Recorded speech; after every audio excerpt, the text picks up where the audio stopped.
kali bukan mau. Hah? Apanya? So, terima kasih Pak Teguh dan Bapak dosen, Ibu dosen Untirta dan semua teman-teman di Untirta udah memberikan kesempatan kepada saya sharing sedikit bagaimana sih sebenarnya yang kita pelajari. Salah satunya di sini adalah aplikasi numerik. Bagaimana aplikasi numerik diimplementasikan di kehidupan sehari-hari. Em, jadi saya share sedikit, ini pengalaman sendiri, bukan pengalaman orang. Eh, ini saya skip. Em, jadi saya bikin inilah, ada some basic, saya pikir akan saya skip kali ya, atau nanti kita go through lah sedikit, kemudian some examples, kemudian ada exercise, tapi ya nanti kita kasih separate, terpisah kali ya. Em, Basic. Nah, ini makanya saya cari-cari apa sih sebenarnya differential equation itu. Saya pun nggak tahu sebenarnya apa itu.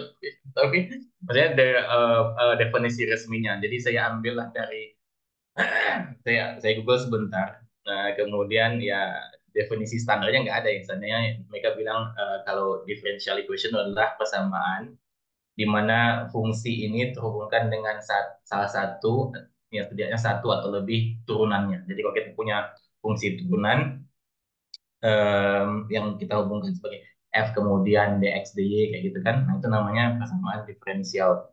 Nah, jadi kita tahu ada ada, ini juga saya ambil ya, ini tolong dikoreksi ya Bu ya. Ini ada ordinary differential equations, ada partial differential equations, ada nonlinear differential equations. Tapi yang ini saya pikir sub dari antara dua ini. Yang paling penting ada dua ini, maksudnya di ordinary differential equation itu differential equations yang uh, dia terikat apa namanya, dia punya satu independent variable ya, kemudian sementara si partial differential equation itu dia punya lebih dari satu independent variable yang kita bisa turunkan, dan kemudian independent variable yang di sini itu mereka saling terkait atau mereka bisa bersifat juga non linear. Nah, contohnya kayak gini kali ya. Nah, yang ini, nah ini kan yang dua ini ordinary differential equations. Nah, yang ini adalah partial differential equation. Kita punya y terhadap x1 dan y terhadap x2. Um, Typical problems, masalah-masalah yang kita biasanya jumpai atau temui di industri adalah ketika kita berhubungan dengan namanya dynamic modeling atau dynamic simulation. Jadi dynamic di sini definisinya adalah segala sesuatu atau kondisi keadaan di mana dia berubah terhadap waktu. Jadi kalau kita punya perubahan temperatur terhadap waktu dt dt, atau perubahan tekanan terhadap waktu, nah, dp dt. Jadi kita misalnya kita punya vessel kan. Nah, vessel ini kita punya vessel, bentar, saya bisa tulis nggak ya? Kalau saya mau tulis. Nah, jadi kalau kita punya vessel, katakanlah, kita punya vessel, ini liquidnya, ini keluarannya, ini vapor, ini liquid, kemudian ini liquidnya, dan kita punya komposisi, katakanlah A, kemudian B. Nah, A ini mungkin ada di sini besar, B-nya ada kecil. Nah, di sini ada A kecil, B-nya besar. Kurang lebih. Jadi, dynamic modeling di sini adalah kita ingin mengetahui kalau kita panaskan, katakanlah contoh ya, kita panaskan, kita masukkan Q, kita panaskan ke dalam vessel ini, kita punya kayak heater, coil gini contohnya. Nah, temperaturnya ini seberapa besar perubahannya. Jadi kita pengen mereport temperatur di sini nih. DT, DT. Nah, ini maksudnya bagi DT, DT. Dan juga kemudian kalau kita punya kayak misalnya perubahan tekanan. Nah, kalau kita punya valve di sini kan, terus kita nggak buka sepenuhnya. Sementara kita tahu kalau A ini dalam bentuk dia relative volatility-nya lebih besar dibandingkan relative volatility yang B. Ya, jadi katakanlah ini alfanya ini mendekati, yang besar daripada satu, yang ini alfanya kecil daripada satu. Nah, kan semakin besar, semakin banyak kita masukkan fluorid ini, maka komposisi A di dalam sini kan akan semakin besar. Ini kan A di sini kan akan semakin banyak A-nya. Nah, karena A-nya semakin banyak, dia akan menekan vessel. Nah, karena dia menekan vessel, berarti tekanannya akan semakin naik. Nah, jadi kita pengen lihat DPDT-nya itu akan naik sebagai gimana profilnya. Nah, itulah yang kita sebut sebagai dynamic modeling. Jadi segala sesuatu yang berubah terhadap waktu. Nah, ini adalah differential equations. Demikian juga halnya dengan konsentrasi ya, konsentrasi dalam fase gas atau fase cair juga sama. Um, and kemudian kita punya kalau yang namanya ini, kalau kita punya kata-katanya mixing, mixing equipment, katakan kita punya ini ya, kita punya kalau kita lihat dari atas ya, ini dari atas ya, tanpa atas. Nah, kita punya impeller nih, kata contohnya impeller gini. Nah, kita punya feed inlet masuk, ini feed. Nah, ini liquid. Jadi dia ini punya A dan B juga katakanlah. Ini A, kemudian di sini ada feed B. Nah, ini gitu ini kan B masuk nih, B masuk. Ini A, ini A. Nah, gunanya impeller ini kan dia berputar supaya A dan B ini bercampur secara sempurna, secara homogen. Jadi kalau kita punya kayak misalnya CSTR tadi itu kan contoh dari Ibu dosen, CSTR itu kan asumsinya nomor satu adalah semua campuran di sini nih A dan B itu dia tercampur sempurna. Jadi nggak ada gradien konsentrasi itu asumsi dasar CSTR itu. Tapi pada kenyataannya tergantung daripada apa namanya kinerja mixing ini dan juga kondisi di mana kita letak baffle segala macam itu konsentrasi A dan B di dalam vessel ini dia bisa berbeda. Jadi kalau kita ingin menghitung berapa sih konsentrasi dia terhadap radial, nah itu ini kita punya DCA katakan radial tuh R ya, DCADR. Kemudian kita punya pengen lihat kalau kita lihat dari samping, kita lihat dari samping kan. Nah, kita pengen lihat berapa sih konsentrasi A ini dari atas ke bawah. Katakanlah V tadi itu di atas kan. Nah, kita punya ini nah yang kita modelkan sebagai DCA di ini L katakanlah DCA DL. Nah, ini adalah perhitungan konsentrasi terhadap apa namanya ketinggian, kemudian secara radial dan juga sering dengan berjalannya waktu, katakanlah kalau ini batch, nah kita punya DCADT juga. Nah, ini contoh kalau teman saya buat. Nah, ini yang ini contoh ini adalah hasil simulasi dengan menggunakan namanya Computational Fluid Dynamic. CFD ini pakai software ANSYS. Jadinya computational fluid dynamics ini nanti teman-teman akan belajar di transport fenomena kalau saya nggak salah ini transport fenomena. Nah, ini dia kita ingin melihat profil temperatur ini temperatur ini merah ini temperatur ini. Jadi yang merah itu temperatur paling tinggi. Jadi kita pengen lihat temperaturnya itu untuk setiap fluid ini satu satu satu balok ini satu fluid ini satu fluid satu velocity lah satu kecepatan. Jadi tergantung kecepatannya dia bisa hitung dengan CFD ini profil temperaturnya. Jadi ini kayak misalnya contoh di sini, ini tekan, saya nggak ingat ini berapa fluornya, velocity-nya, tapi temperatur di sini tuh paling tinggi dibandingkan temperatur di sini. Jadi kelihatannya dari warnanya. Ini juga salah satu contoh di mana differential equation itu bisa digunakan. Ini gunanya waktu itu si apa namanya ini well ini ya well ini kita pengen ini kan abandoned well kita pengen ubah dia menjadi geothermal application. Nah, jadi well yang sama kita lewatkan air ke dalamnya masuk ke dalamnya kemudian dia akan mendapatkan kalor di bagian dalam bumi ini kan bagian dalam bumi ini karena mendapatkan kalor kemudian temperaturnya naik dan kemudian keluar untuk pergi ke power station. Um, um, tunggu dulu. Um,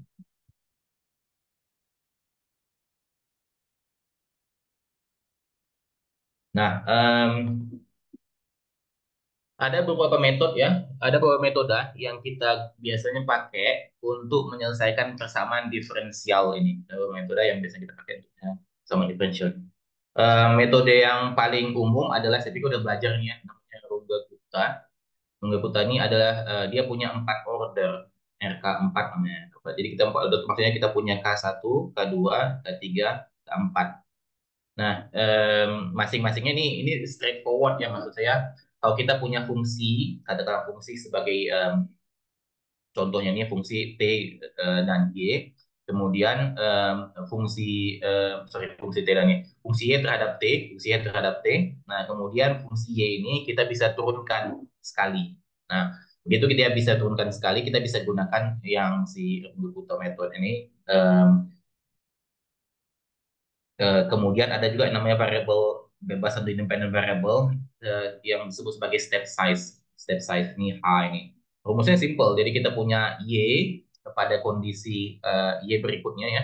Kita punya Y0 kan, Y0. Nah, kemudian kalau kita ingin menghitung Y1 sama dengan Y0 tambah seperenam kali step size ini. Kemudian dikali dengan K1 tambah 2 K2 tambah 2 K3 tambah K4. Nah, K1 sampai K4 tuh rumusnya kurang lebih seperti ini. Jadi kalau misalnya K1 ya fungsi Y itu sendiri. Nah, K2 adalah fungsi Y ditambah dengan H plus 2 untuk T-nya. Dan juga seperti ini. Jadi kalau saya code dalam Python, kita punya fungsi dy dx, katakan contohnya adalah x kurang y dibagi 2. Ini fungsi dy dx, x kurang y dibagi 2. Nah, oke, kenapa kita harus bikin different apa numerical solution seperti ini? Karena memang kalau saya lupa saya gimana cara integralkan ini. Untuk mendapatkan y sebagai fungsi x kan karena kita lupa jadi kita pakai ini si metode numerik ini. Jadi kalau kita punya fungsi dy dx ini turunan pertamanya sebagai x kurang y sama dengan 2 kita definisikan dalam bentuk fungsi dy dx sama dengan x kurang y dibagi 2. Kemudian kita definisikan juga fungsi Runge-Kuttanya. Kita punya nilai x sebagai input, nilai y sebagai input, ini nilai x0, ini nilai x yang kita inginkan. Kemudian h-nya adalah step size. Nah, step size ini gampang gitu ya. Sorry. Step size ini nanti kita tentukan sendiri ya. Kemudian kita hitung berapa sih sebenarnya kan kita pengen, sebentar saya tulis annotate lagi supaya kelihatan. Eh, saya, ya, kalian. Jadi kita punya X, ini Y, ini kan. Kemudian kita ingin tahu em, nilai nilai Y ketika X sama dengan 5. Kemudian ini adalah nilai X sama dengan 0. X sama dengan 0. Nah, nilai X sama dengan 0, ketika X sama dengan 0, Y-nya 1. Y 1. Nah, ketika X sama dengan 5, berapakah Y-nya? Saya ini asal coba aja ya, kita sini ke depan. Berapakah Y-nya? Kan itu pertanyaan sekarang. Nah, cuma jadi kita tahu dari X0 sampai X5 ada 5 poin kan, tapi kita buat di sini contoh saya adalah H sama dengan 0,2. Jadi ini saya bagi dengan 0,2 step. Jadi X0 di sini, kemudian 0,2 katakan 0,2 ini ya, 0,2, ini 0,4, ini 0,6 dan seterusnya sampai 5. Nah, itu yang jadi berapa nih? Ini satu, ini dua, ini tiga, dan seterusnya itu sama dengan ini. N tadi. N. Nah, kemudian kita definisikan Y sama dengan Y0, kemudian kita buat si Runge-Kutta tadi nih. K1, K2, K3, K4 sesuai dengan apa yang ditulis di Wikipedia ya. Eh, Kemudian begitu kita tahu mereka K1, K2, K3, K4 sesuai dengan si rumusnya ini kan, kita update nilainya dengan menggunakan ini. Jadi Y di sini, berarti ini Y1 katakan dengan Y0 tambah seperenam A dan seterusnya. Oke, ininya yang ini nilainya ini. Kemudian kita update lah nilainya, begitu kita bisa hitung, kemudian kita masukkan, pindahkan X ini, kita pindahkan ke sini. Ini X berikutnya. Kemudian kita hitung lagi Y berikutnya di sini. Karena Y berikutnya ini perlu nilai Y berikut di sini perlu nilai X di sini, Y berikut ini perlu nilai X di sini. Jadi kita akan hitung nilai X, hitung nilai Y, kita update nilai X, kita hitung nilai Y, kita update nilai X, kita hitung nilai Y, update nilai X, kita hitung nilai Y, update nilai X. Kayak gitu aja, apa namanya, berurutan, berterusan, atau saya ada. Ya, sampai sampai nilai apa namanya, sampai dia sampai di sini dengan jumlah step size-nya tadi itu. Nah, kita masukkan nilai X, nilai X0, nilai Y ketika X sama dengan 0, berapa nilai akhir X yang kita inginkan, step size-nya. Nah, step size ini kita bisa apa namanya, variasikan. Ya, kita bisa variasikan lebih kecil atau lebih besar. Tapi kita tahu kan ya, kalau katakan juga bisa kayak gini-gini. Nah, jadi kan semakin semakin kecil nilai delta H ini atau delta X ini, maka dia perhitungannya akan semakin akurat. Tapi lama. Kemudian di sisi sebaliknya, kalau H ini besar, perhitungannya akan cepat tapi tidak akurat.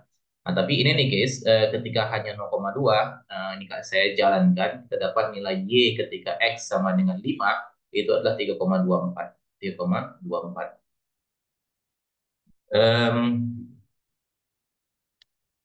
Jadi dia lagi.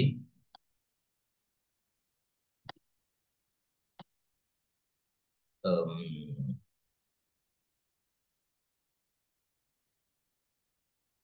nah, Euler method ini yang saya pikir secara praktis dia lebih penting daripada si Runge-Kutta.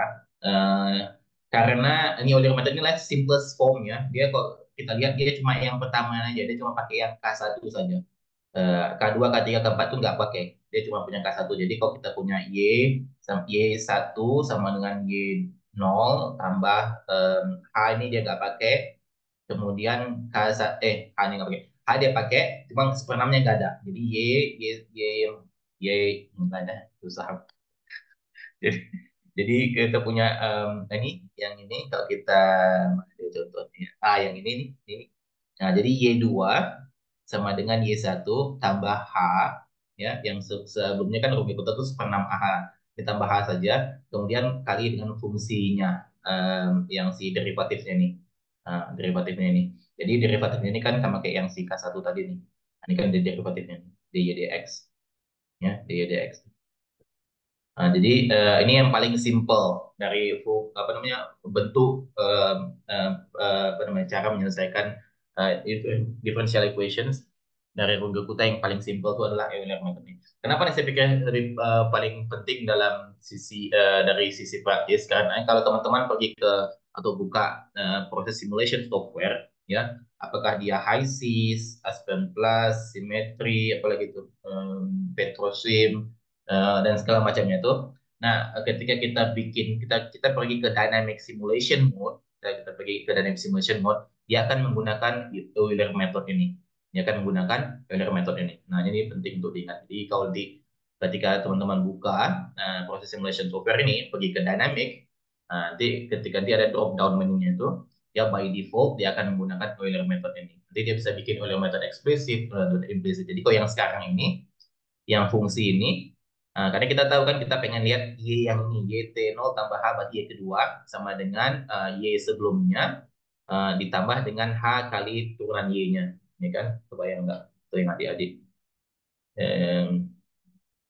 Yang ini, yang ini, dia sama dengan ini. Jadi kalau kita punya Y, T0 tambah H, sama dengan YT0 tambah H dy dt. Ya, Y0 itu yang ini, nah, dy dt itu yang ini. Jadi kayak gini ya. Berarti yn plus 1 sama dengan yn tambah H kali dy dt ketika n. Oke. Nah, dan juga karena dia paling simple, ya kalau kita code dengan apa namanya, dengan eh, fungsi yang sama, dy dx sama dengan x kurang y dibagi dua. Nah, fungsinya saya buka juga kan, saya definisikan lagi, saya definisikan fungsinya. Kemudian kita buat fungsi Euler dengan cara yang sama. Saya hitung berapa kali iterasi kan dengan delta H H ini sama dengan 0,2, hanya 0,2 sama hanya 0,2. Tapi ya cuma ada satu ini dia. Ini aja, ini doang. Nah, dengan iterasi yang sama, persamaan yang sama, kondisi yang sama, saya dapat nilainya 3,21. 3,21. Dibandingkan dengan sebelumnya. Mana sebelumnya? Eh, nah, yang sebelumnya ini tuh 3,24, ini 3,21. Um, si apa namanya? Eh, em, mana ini?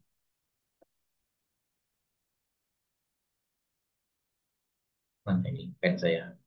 Pen saya pun hilang. Anyhow, saya pas saya hari ini gaptek ya, ya kurang minum susu ya ini dah. Hilang. Kamu clear, kamu clear kan notif nih. Clear. Astagfirullah. Nah, oke. Nah, ini contoh yang saya mau kasih sebenarnya. Kita ada 11 empat. Ini contoh ini.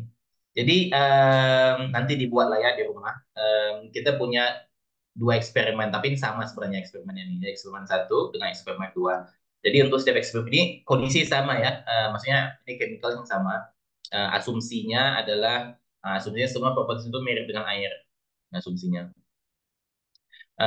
Jadi kita punya data nih waktu ini batch reaction. Kemudian kita punya kondisi awal, konsentrasi awalnya 0,2, ini untuk memudahkan bilang aja lah ini apa namanya mole fraction, supaya nggak perlu tukar-tukar unit lagi. Kemudian ini ada temperaturnya dari temperatur 30 sampailah ke 40 ketika waktunya 9.600 detik. Ini 1 jam, ini 2 jam, ini berapa jam? 2 jam setengah kali ya. Hmm, kurang lebih lah ya. Jadi konsentrasinya sudah mendekati 0,01. Pertanyaannya yang paling biasa ditanyakan adalah order reaksi. Nah, baca kan order reaksi. Order reaksinya berapa? Satu kah, dua kah, tiga kah? Ini cuma ada satu komponen ya. Cuma ada satu komponen. Jadi komponennya katakanlah komponen A. Kemudian itu kita tahu order reaksi. Ditanya juga reaction rate parametersnya apa? Berapa? Berapa? Ya. Ini kan berarti order reaction ini apakah 0, 1, 2, 3 dan seterusnya. Nah, ini yang reaction rate parameters ini untuk adik yang udah belajar apa tadi TRK tadi itu. Nah, kan kita punya kayak siapa namanya itu si Arrhenius itu R, saya pun lupa.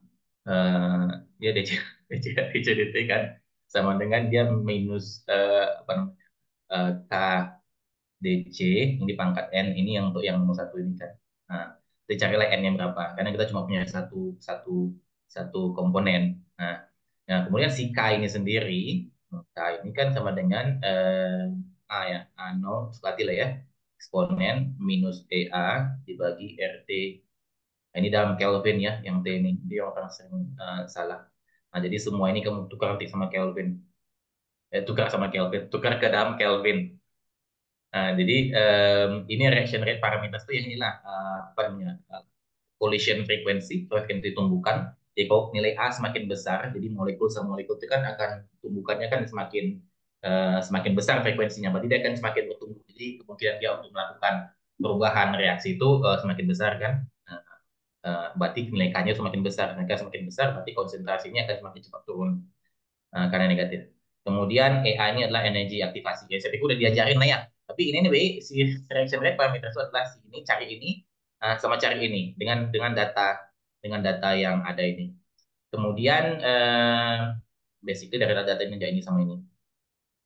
Kemudian untuk menghasilkan 20, katakan ini reaksi kita reaksi yang udah dibuat Adit, bayangkan ya, bayangkan kita kerja di suatu R&D pabrik, kemudian kita ketemu sama teman kita namanya siapa Anu gitu kan, sama dia Giting sama dia, katakan dia kemis. Nah dia ini bilang, oh saya punya ini loh reaksi baru. Nah, reaksi baru ini kalau dibandingkan dengan reaksi yang lama, ini lebih cepat. Tengok nih, dalam waktu berapa nih? 2 jam setengah kita bisa habiskan konsentrasi. Contoh lah ya, contoh lah. Nah, kita bisa habiskan konsentrasinya dibandingkan reaksi sebelumnya mungkin terdekat ke waktu 1 hari. Nah, jadi si Ginting ini dengan data yang ada, dia akan dengan proses engineering skill-nya kan, dia akan ambil data ini, kemudian akan hitunglah berapa order reaction-nya, kemudian reaction rate parametersnya. Kemudian dari sini dia akan menerjemahkan dari ini dia akan terjemahkan untuk commercial scale, ya kan?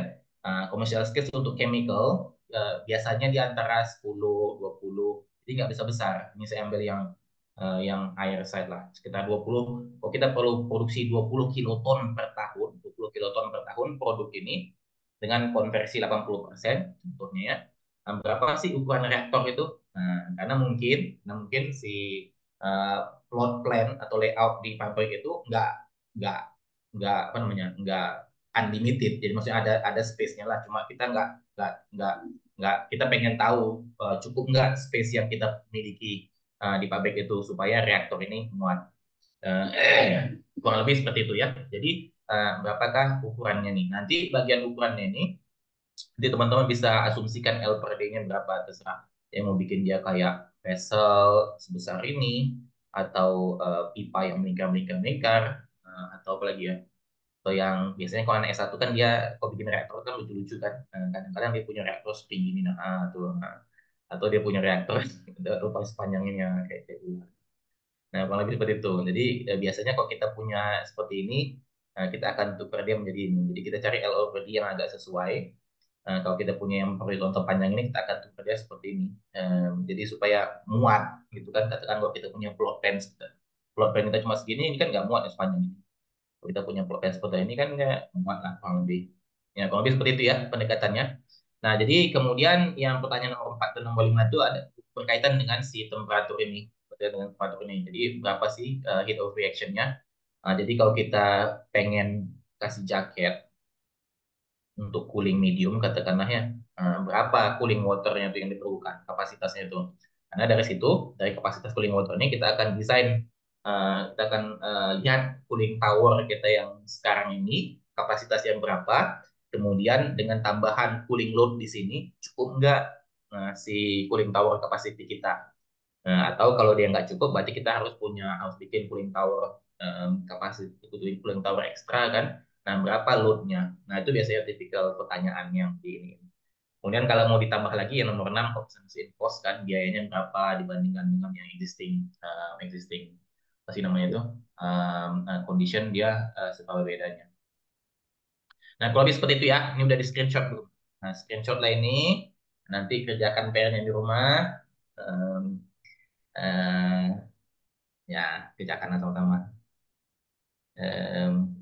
Oke, caranya saya skip. Nah, sekarang contoh. Ini kalau ada pertanyaan silakan aja langsung ya. Karena takut nanti nggak sempat. Saya tadi ngambil waktu lama untuk setting, maklum lah. Nah, ini juga real case ya. Ini juga real case. Real case. Nanti saya tunjukin nanti apa yang saya maksud di ininya. Nah, sekarang saya contoh yang pertama. Ini bukan urutannya asal, saya urutannya. Urutannya asal. Saya nggak ingat. Tapi ini yang terakhir saya kerjakan yang berhubungan dengan aplikasi numerik. Jadi contoh ya, kita punya, ini saya delete banyak. Saya pun lupa fitnya yang mana. Sebentar, sebentar, sebentar, fitnya yang mana? Oh, nih fitnya nih. Ini fitnya di sini. Cuma kan saya delete nih. Dia fitnya masuk sini. Dia ada namanya fit type horizon, cuma exchanger biasa aja. Exchanger biasa aja. Dia tugasnya adalah menguapkan semua fit yang masuk dari sini. Tentunya teman-teman tahu kalau ini harusnya adalah shell and tube heat exchanger dengan tube-nya submerge. Oke, okay? Tube-nya submerge ya. Jadi feed yang udah terevaporasi dia akan pergi ke distillation column ini untuk membuang heavy. Jadi heavy itu akan terbuang ke bawah. Nah, ini ada kontrol untuk steam reboilernya. Nah, yang si feed yang udah dibuang heavy tadi itu akan pergi ke atas, kemudian yang ringan-ringan tadi akan terbuang ke flare.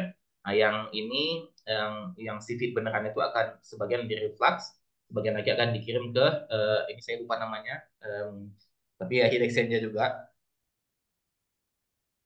Kemudian dimasukkan ke dalam ini superheater kayaknya nih superheater. Jadi dari sini ini pun superheater juga. Jadi masuklah ke dalam reaktor. Nah, inilah reaktornya. Nah, reaktornya ini exothermic reaksinya. Jadi dia akan digunakan untuk preheating si feed tadi itu. Jadi ini ada heat integration di sini. Kemudian pergi ke dia panaskan juga si siapa namanya ini si feed yang tadi itu. Jadi ada dua heat integrated equipment. Nah, dia akan pergi ke sini, diturunkan temperaturnya. Ini cooling apa namanya air cooler. Kemudian dipisahkan di vessel ini. Liquidnya akan pergi ke sini, ke sana, kemudian ke sini, ke sini, ke sini, eh, dan seterusnya dan seterusnya. Jadi ada reaksi. Ini ada dua reaktor berikutnya. Ini reaktor yang utama. Reaktor yang dua berikutnya adalah untuk mempolish, kita sebut sebagai polish. Jadi ada beberapa apa namanya yang unreacted komponen. Nah, kita akan reaksikan di dua reaktor ini. Oke, nah jadi keluarannya adalah ini masuk sini kan masuk sini, kemudian masuk sini lagi, masuk sini, keluar dari sini, ini pergi ke digunakan untuk memanaskan feed juga. Nah, barulah didinginkan dia, pergilah ke storage atau seksi berikutnya. Nah, itulah ini ya prosesnya. Kita punya hydrogen makeup di sini, jadi yang gas tadi apa ya, yang keluaran dari reaktor pertama itu gitu terpisah di sini, liquidnya kan masuk ke reaktor berikutnya. Nah, gasnya itu vapor phase itu akan dimasukkan dicampur dengan feed yang masuk. Kemudian si makeup hydrogen itu masuk ke reaktor ini. Kemudian sebagian ada yang masukkan ke reaktor pertama. Nah, pertanyaannya adalah si ini reaktor ini dia sering plug. Plug maksudnya tersumbat. Sumbatnya ini adalah packed bed reactor. Packed bed reactor. Nah, begitu dia tersumbat, si orang pabrik dia tanya, ini gimana sih menghandle kawan ini? Apa yang harus kita lakukan supaya kita bisa memperpanjang jam operasi dia? Ya, biasanya kan jam operasi di pabrik itu kan tergantung jadwal overhaulnya atau turnaround itu ada yang 3 tahun, ada yang 4 tahun, ada yang 5 tahun tergantung umur katalisnya itu. Jadi dia pengen uh, setidaknya pluggingnya ini tersumbatnya ini enggak mempengaruhi umur katalis. Jadi kalau katalisnya masih aktif, sementara reaktor udah plug, berarti kan nggak bisa dipakai lagi, harus dibuka. Nah, dia pengen selama katalis itu aktif, dia apa namanya nggak terlalu tersumbat lah jadi dia pengen terus jalan si prosesnya. Nah, ini kan flow diagram, bukan flow diagram, ini block diagram yang ada di block diagram dokumen. Kemudian dari sini kan ada banyak apa namanya readingnya, ada banyak reading. Nah, saya translate lah ini block diagram ini ke dalam block diagram lain kayak gini. Ini putih semua. Ini ada namanya sebenarnya cuma saya blok. Dari sini saya udah nggak bisa baca lagi. Di semua like yang ada di sini ya, basically. Kemudian ada saya letak di sini kayak misalnya contohnya. Nah, ini ada misalnya temperatur T ini temperatur, F ini flow rate, kemudian A ini adalah sampling. Ini sampling, P temperatur, P tekanannya biasa tekanan, flow rate temperatur. Jadi yang ada lokasi-lokasi itu adalah lokasi reading, lokasi reading. Kemudian A-nya adalah sampling. Sampling ini juga nggak online ya, karena sampling ini kan dimasuk ke diambil sampelnya, kemudian dibawa ke lab, kemudian diukur. Nah, itu bisa tergantung beban kerja di lab ya, bisa bisa sehari 2 hari atau bahkan bisa seminggu. Nah, jadi dia memang nggak terlalu frequent dibandingkan dengan yang continuous monitoring seperti temperature, flow rate sama pressure.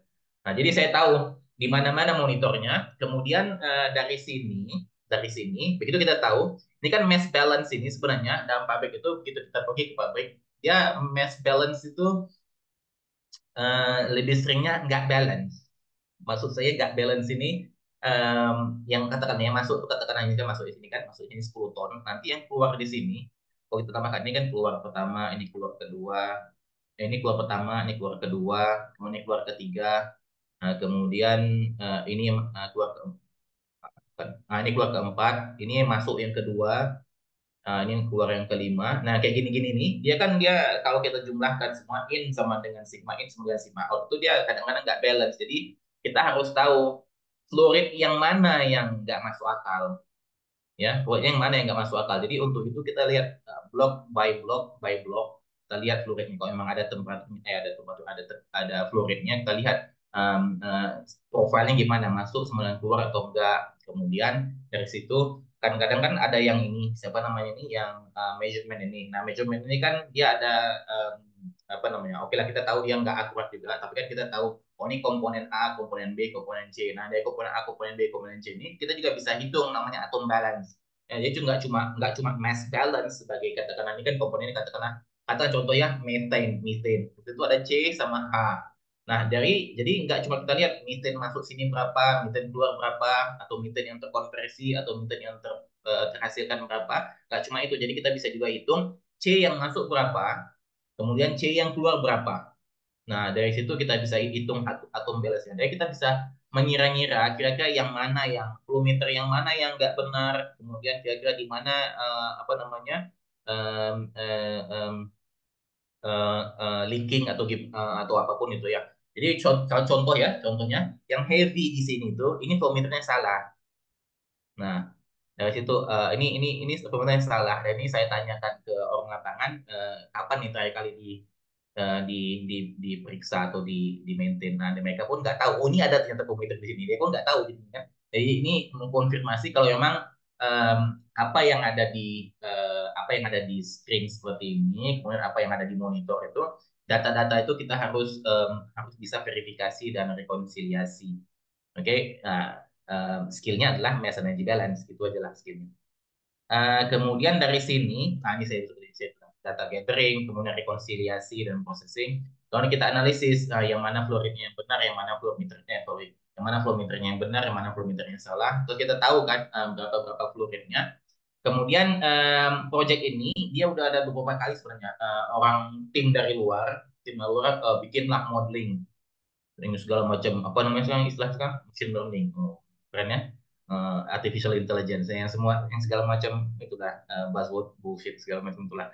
Jadi ada beberapa tim kata dia. Nah kita ada punya 2 atau 3 tim kata tuh. Oke lah untuk training dataset mereka bisa bikin modelnya kan. Nah, tapi begitu model yang udah dibuat dengan training dataset tadi tuh diaplikasikan ke cycle berikutnya itu modelnya ngaco semua. Nah, karena itu tadi machine learning. Contoh Jas. Nah, kalau saya, kita harus kembali namanya back to basic. Back to basic. Ini saya lupa buangnya. Back to basic. Jadi, first principle based modeling.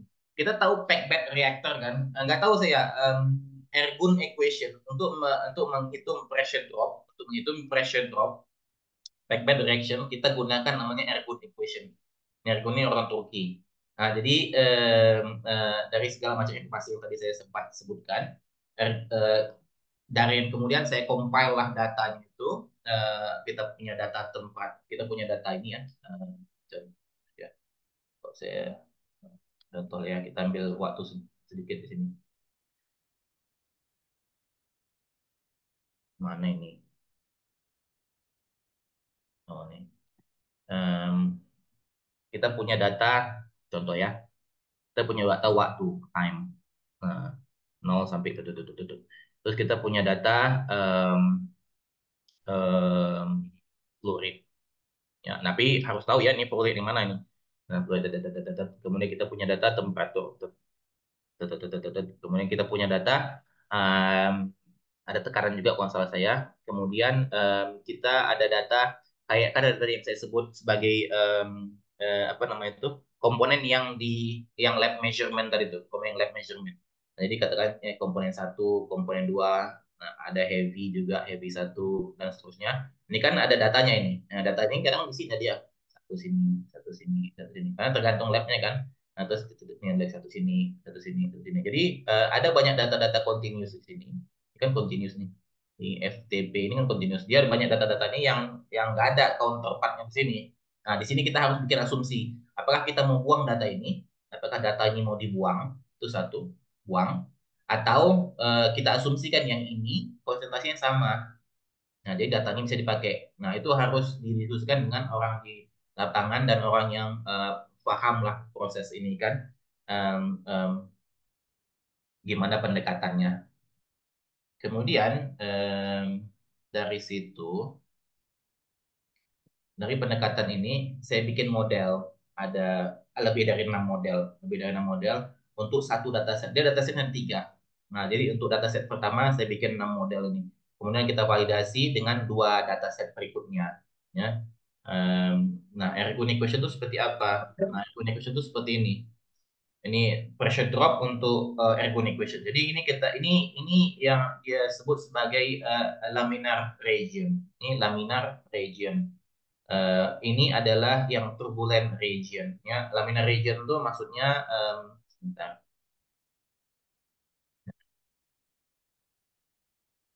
Jadi kalau kita punya ini ini velocity, ini pressure drop ya. Nah, si kurvanya itu kurang lebih seperti ini. Ya, jelek sekali tapi oh, nah. Nah, yang ini si Ergun ini Bapak nih, dia definisikan ini adalah laminar region. Kemudian ini ada transisi ya, nggak penting. Nah, ini adalah yang disebut sebagai namanya turbulent region. Nah, laminar inilah di sini. Nah, ini ada satu kan, FV-nya satu kan ini. Nah, ini kan jadi kalau kita punya ini fungsi apa namanya garis ini M nih, M-nya adalah inilah, ini adalah M. Delta P sama dengan M kali V. Kelihatan nggak ya? Kelihatan kan ya? Nah, ini adalah laminar. Dia linear. Nah, kemudian daerah ini kan dia sangat kurvatur. Nah, jadi ini si ini kayak misalnya inilah Y sama dengan mx square. Nah, x square itu yang ini V kali V. Nah, ini adalah yang turbulen. Ini turbulen region. Oke, ini adalah M-nya juga. M2, ini M2, ini M1, ini M1. Baik, kelihatan. Nah, inilah si basicnya si Ergun equation tadi itu. Nah, jadi begitu kita punya ini, kita tahu kan panjang reaktor, tahu, ya kan? Kemudian dP ini adalah particle size particle size si katalis ini kita tahu. Oke, ini L kita tahu, ini dP kita tahu kurang lebih. Nah, yang kita nggak tahu adalah, sorry, density. Nah, kita tahu nggak atau nggak. Nah, jadi makanya tadi yang table sebelum tadi itu kan saya punya flow rate, saya punya tekanan, saya punya temperatur, saya punya komposisi kan, komposisi yang online sama yang heavy heavy tadi itu yang dia uh, apa namanya diambil per minggu tadi itu. Nah, dari sini, nah kan saya bisa hitung berapa banyak molekul emas. Ini kan saya bisa hitung molekul emasnya. Kemudian dari molekul emas kita bisa hitung berapa densitasnya. Ya, pakai gas ideal dapatlah densitasnya. Nah, kemudian dari densitas ini masuklah ke sini dia. Kemudian yang parameter lainnya yang kita pengen tahu adalah si ini nih, si porosity. Porosity. Jadi kok semakin ini, bed ini kan kayak gini kan katalis. Katalis itu kalau kita punya reaktor seperti ini, ini bednya, ini kan si katalis tadi itu. Porosity itu adalah space di antara ini. Jadi kalau saya tukar warnanya ya, masuklah sini itu dia akan lewat sini. Nah, ya. Nah, ini mungkin em, ini kan dia fluida. Fluid ini dia akan selalu mengalir ke daerah yang sama kayak manusia. Kalau kita pengen jalan, kita akan selalu melewati jalan yang nggak banyak rintangan. Nah, si ini pun juga sama, si fluida ini. Dia akan melalui jalan yang nggak banyak rintangannya. Jadi semakin besar nilai E ini, porosity, berarti dia porositasnya semakin besar. Berarti semakin nggak banyak rintangan. Ini kan, semakin nggak banyak rintangan. Nah, makanya semakin besar E ini, nilai ini pun akan semakin kecil. Kalau semakin kecil, berarti thresholdnya pun akan semakin semakin kecil. Kurang lebih seperti itu. Nah, jadi ini si Ergun equation ini saya sulap jadi ini. Nah, delta P sama dengan K1 karena saya nggak tahu ini saya nggak tahu kan E ini berapa. Nah, jadi saya lam semua informasi ini. Saya lama semua informasi ini menjadi K1. Nah, K1 ada K1 tuh saya nggak tulis ada K1 lah. Nah, K1 ini saya jadi K1. Kemudian ada epsilon sini yang porositasnya. Kemudian yang ini pun, ini velocity ini saya juga bikin jadi apa namanya flow rate karena kita punya data flow rate ya, kita nggak tahu data velocity-nya. Kemudian yang ini pun jadi sajian kedua, ada yang EE tadi itu, kemudian ini flow rate square sama yang si density tadi ini.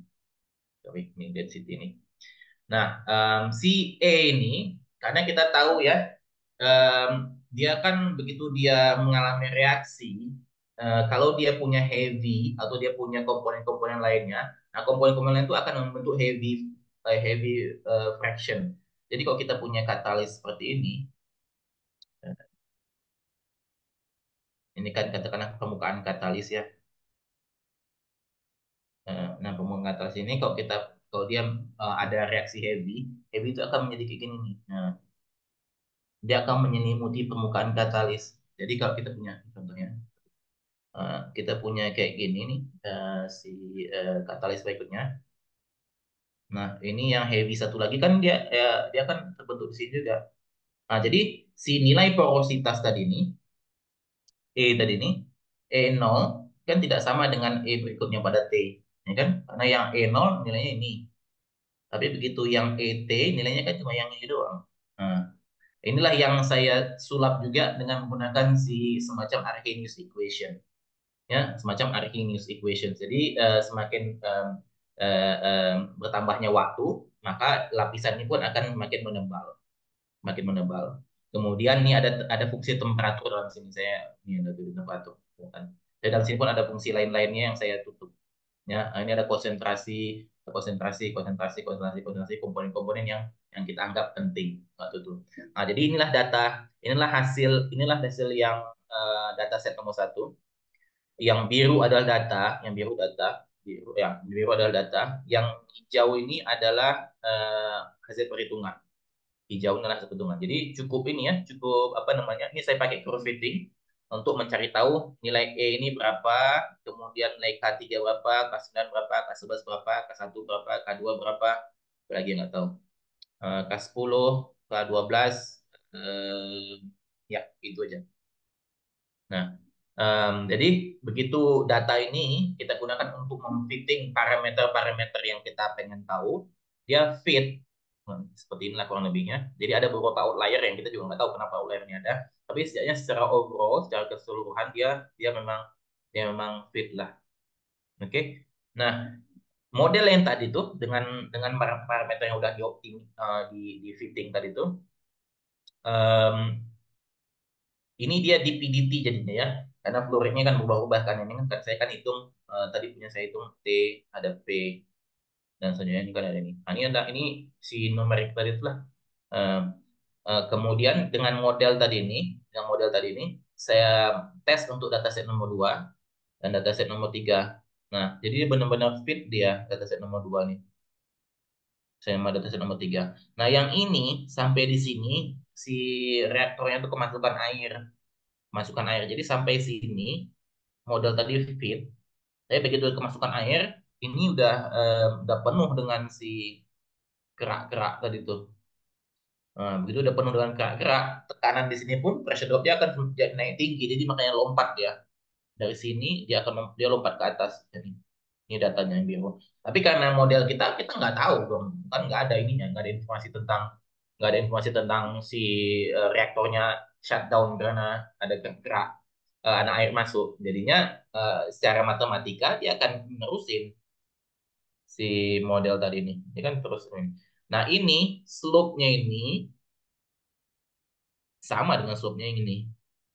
Nah, ini membuktikan kalau model kita ini dengan fitting data nomor satu ini, model kita bisa digunakan untuk prediksi kinerja di data 2 dan data 3. Jadi memang robust lah memang robust si metode yang kita ajukan. Oke, itu satu contoh bagaimana si analisis numerik itu digunakan untuk bikin model. Nah, begitu model itu dibikin, pertanyaan berikutnya adalah apa yang bisa kita lakukan. Nah, ini saya harus delete ya. Nah, ini nih guys. Jadi kita gunakan model tadi untuk menghitung pressure drop dengan waktu. Nah, kita pengen dia sepanjang-panjangnya, selama-lamanya, bukan sepanjang mungkin lah. Ini adalah, jadi kita bikin senario-senario. Jadi kalau kita masukkan sekian, ini ada berapa lah, ada rasio segala macam tuh, ada rasio operating condition ya. Operating condition, kalau operating conditionnya kita buat seperti ini, operating conditionnya kita buat seperti ini, jadi kita bisa tahu pada operating condition yang mana kita bisa memperpanjang umur si reaktor ini dari sisi pressure drop. Jadi kita bisa variasikan flow rate-nya, kita bisa variasikan hidrogen depo, hidrogen content, rasio segala macamnya itu tentunya dalam batas-batas yang diperlukan untuk reaksi itu terjadi ya. Ini juga beberapa beberapa sensitivity analysis yang kita bikin. Jadi kita tahu operating conditions yang mana yang kita harus ubah dan seberapa banyak. Kadang-kadang kan yang mana itu kan kita udah punya feeling, tapi seberapa banyak itu yang kita pengen tahu dengan adanya model ini, dan kita bisa tahu dengan adanya model ini. Nah itu yang nomor satu. Contoh nomor satu. Nah, contoh berikutnya adalah ini yang ini yang paling sering sebenarnya kalau kita kerja di R&D untuk petrochemical atau petrochemical biasanya. Ini yang paling sering karena kita punya heavies kan. Jadi FCC ini saya ambil waktu sedikit lah ya untuk menjelaskan FCC apa. Ini bukan punya saya, tapi yang saya kerjakan kurang lebih sama. Uh, jadi kita punya reaktor FCC. FCC namanya Fluid Catalytic Cracking. Fluid Catalytic Cracking. Fluid Catalytic Cracking ini sering disebut sebagai the marvel of chemical engineering technology. Ya, marvel chemical engineering technology. Karena semuanya di sini. Ada reaction rate, ada heat transfer, ada mixing, ada fluidization, ada pressure control. Semuanya ada di sini. Jadi contohnya ya, reaction rate tuh ini namanya riser. Riser, residence time-nya cuma 1 atau 2 detik aja. Nah, riser ini. Jadi begitu masuk dia akan dibawa sama katalis-katalis. Jadi katalis-katalis itu padat kan. Katalis itu dia berada dalam fase fluidisasi, namanya fast fluidization. Ya, nanti kalau teman-teman di Google ada peta untuk, saya lupa nama petanya, tapi dia peta untuk mengetahui fase fluidisasi itu dia dalam fase fixed bed kah, kemudian bubbling bed kah, kemudian dalam fase fluidization bed kah, atau ada fast fluidization, itu ada. Jadi ini ada fast fluidization, si katalis dengan feed tadi ini. Jadi selama riser inilah yang 1-2 detik tadi inilah si reaksi itu terjadi. Nah reaksinya itu ini kan feednya heavy, katakan contohnya namanya sini saturate mumps. Nah jadi dia mengalami reaksi menjadi resin, asphaltin, gas oil, ini cycle oil, kemudian gas, kemudian coke. Nah, ini semua dalam. Lam ini maksudnya gabungan ya. Jadi kalau misalnya resin ini kan ada banyak komponen, tapi kita nggak bisa mengukur dan komponen-komponen itu semuanya dalam lab. Jadi kita lam lah dari kalau dia punya karakteristik seperti resin, asphaltin, gas oil dan segala macamnya kita lam dalam satu komponen besar. Cuma dari feed ini kita assign, kita letakkan K15 adalah reaction rate parameters dari saturate ke gas oil katakanlah. Kemudian K16 ini adalah dari saturate ke cycle oil. Kemudian dari aromatik ini jadi kayak feednya ini punya saturate komponen dan juga punya aromatic komponen dan juga punya asphaltin komponen kayak gitu tuh. Dia punya resin komponen, sorry, saya terbalik. Resin komponen. Jadi feed ini dia punya 4 komponen. 1, 2, 3, 4 feednya ya. Jadi feednya dikarakterisasi sama dia menjadi saturate, aromatic, resin, sama asphaltin. Nah, masing-masingnya itu dari feed dan ke produknya gas oil, cycle oil, gas dan coke ini dia punya kinetic parameter tersendiri. Jadi mereka hitung datanya, mereka ukur lah ini konsentrasi masing-masing komponen ini. Terus mereka bikin persamaan diferensialnya seperti ini. Ini DZ ini adalah sepanjangnya. Sepanjangnya 2 detik tadi tuh. Zebret. Jadi asumsinya adalah reaksi pada sini, temperatur tuh turun. Ini kan reaksi endotermik ini, di sini. Temperaturnya turun sekitar berapa puluh derajat Celcius.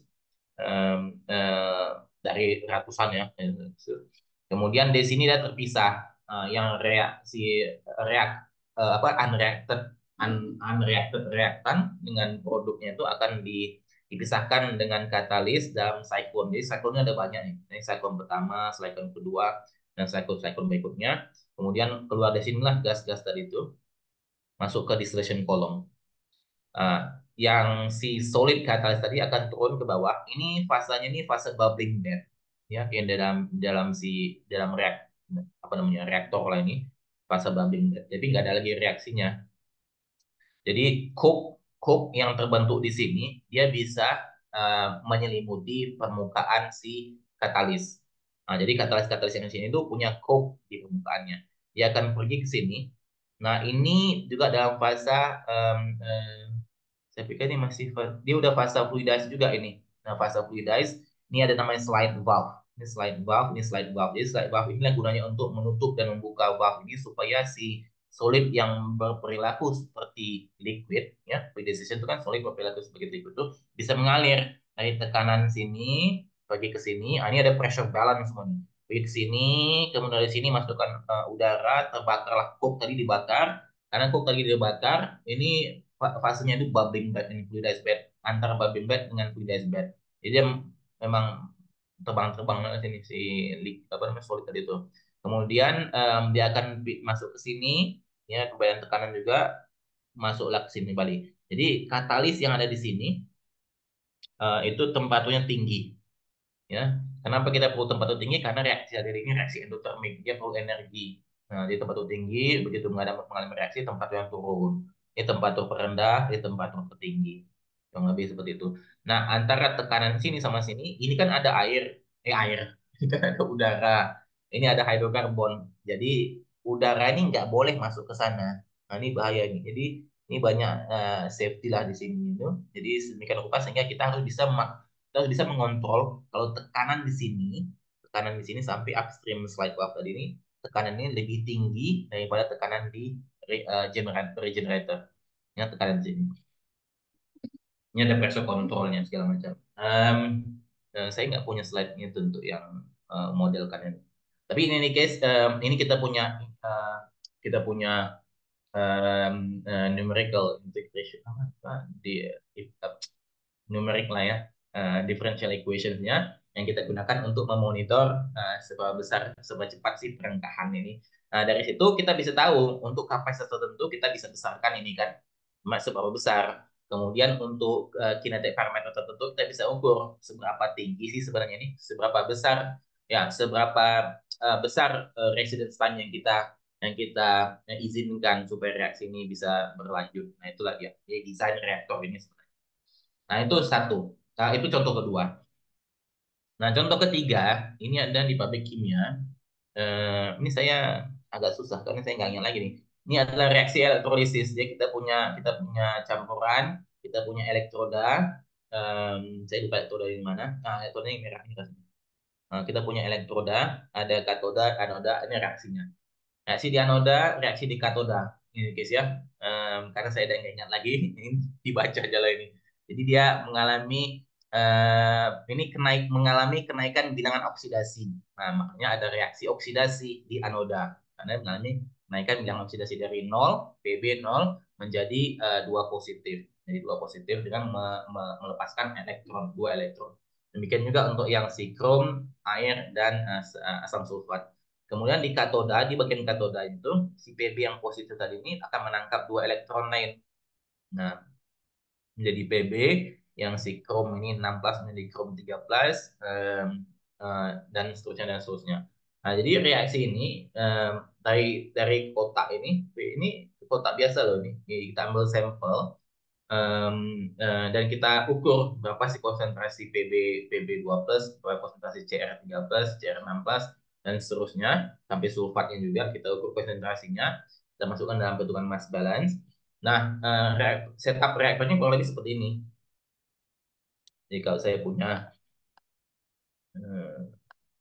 nah, dia ada belasan line, ya ini kan 1, 2, 3 nih, ada 3, dia ada belasan, kemudian ini pun dia ada, kalau ada 8. Ini kan saya cuma bikin 1, 2, 3, 4, 5 kotak kan, dia ada 8. Nah, jadi semua konsentrasi yang masuk dari sini, berarti kita tahu ini konsentrasinya sama semua kan, konsentrasi di sini sama semua ini. Nah, tapi begitu turun ke stage nomor 2, nomor 3, nomor 4, nomor 5, Ini kita asumsikan dia CSTR semua.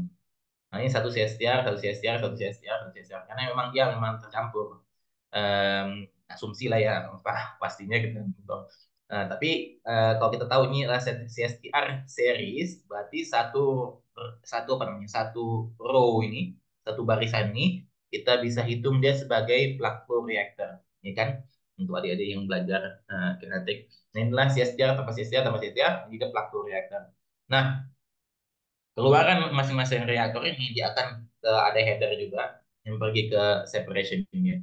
Nah, dari sini kita bisa tahu kalau kita ambil sampel ini, ambil sampel di sini, ambil sampel di beberapa tempat ya, kalau nggak mau semuanya, kita tahu nanti reaktor sel yang mana yang sebenarnya nggak apa namanya, nggak kinerjanya nggak bagus kan. Jadi contohnya saya ambil misalnya, saya ambil data waktu itu kayak gini. Nah, jadi kita sel number ada 30 nih, ada 30. Jadi si ini 30 ini kasihnya enggak ini nih. Ini ada 8 kan ini. Ada ininya, ada apa namanya? 30 ini misalnya 30 sampel kasihnya, sel ke 30. Entah yang mana 30 ini ya. Entah yang 1, 2, 3, 4 dan seterusnya. Tapi ini nih case, begitu data-data yang saya ambil, tergantung sel-selnya itu. Nah, ini bisa saya plot berdasarkan konsentrasi, apa namanya, reaction order yang tadi kita ada example sebentar tadi kan. Nah, kalau saya plot dia, ini kurang lebih match lah. Nah, ini ada error perhitungan, oke lah, error pengukuran. Nah, tapi dia memang reaksi ordernya mengikuti ini. Hmm. Sama juga kalau saya kembalikan kan, ini kan produksi CR6+. Nah, CR6+ ini datang dari CR13 yang dioksidasi. Nah, CR13 ini turun di sini. Kurang lebih seperti ini. Jadi dari sini kita tahu, kalau kata contohnya, si sel yang ini katakanlah. Nah, ada sel, pada sel nomor 12 ini, em, eh, dia ada reaktor yang performanya sampai tinggi. CR16-nya itu terbentuk tinggi. Apakah ini kesalahan pengukuran atau sampel, itu saya nggak tahu. Tapi setidaknya dia ada di atas ini.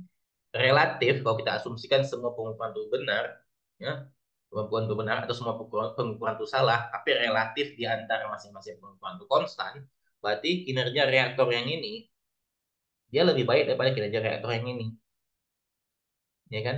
Nah, reaktor ini diambil dari sini. Nah, reaktor yang ini saya nggak tahu diambil dari mana, mungkin dari sini kali ya. Nah, jadi ada lompat kan di sini, saya kita nggak tahu, kita nggak ngambil sampel nih waktu itu. Nah, jadi mungkin di sini ke sana dia. Nah, tapi apakah ini memang benar-benar merepresentasikan yang ideal, kinerja idealnya, itu kita nggak tahu. Tapi tahulah kita kurang lebih reaktor mana aja yang kita harus periksa, ya kan? Ya contohnya ini reaktor kita harus periksa, yang ini kita harus periksa. Jadi semua yang kayaknya yang segitiga kuning ini dia selalu konstan berada di bawah. Nah, jadi yang kuning itu dia mungkin contohnya kuning itu ada di sini segitiga kuning. Jadi inilah reaktor yang kita harus periksa, benar nggak alirannya mengalir dengan baik, benar nggak pencampurannya eh, apa namanya, mixingnya sempurna atau enggak. Nah, itu yang kita harus periksa satu persatu. Jadi kita dari data yang ada kita bisa pinpoint eh, reaktor setup yang mana yang memberikan masalah. Karena kalau dia konsentrasi ini rendah dibandingkan yang lain, konsentrasi campuran di header ini kan akan rendah nanti dia. Jadi ya kita akan kekurangan apa, kehilangan produksi. Nah, eh, ini reaction rate dan juga differential equation kan. Em, Kemudian nah inilah tadi ya, kita tahu reaktor yang mana yang enggak bekerja dengan baik, reaktor yang mana yang enggak, yang kita harus periksa. Terus saya buatlah ini neraca massa segala macam, bla bla bla bla bla bla bla, jadilah dia. Jadi kita tahu. Kemudian nah ini COVID. Ini saya nggak tahu kenapa, tapi saya disuruh sama bos saya, ayo kita modelkan COVID kata dia. Ya udahlah, saya modelkan COVID ini.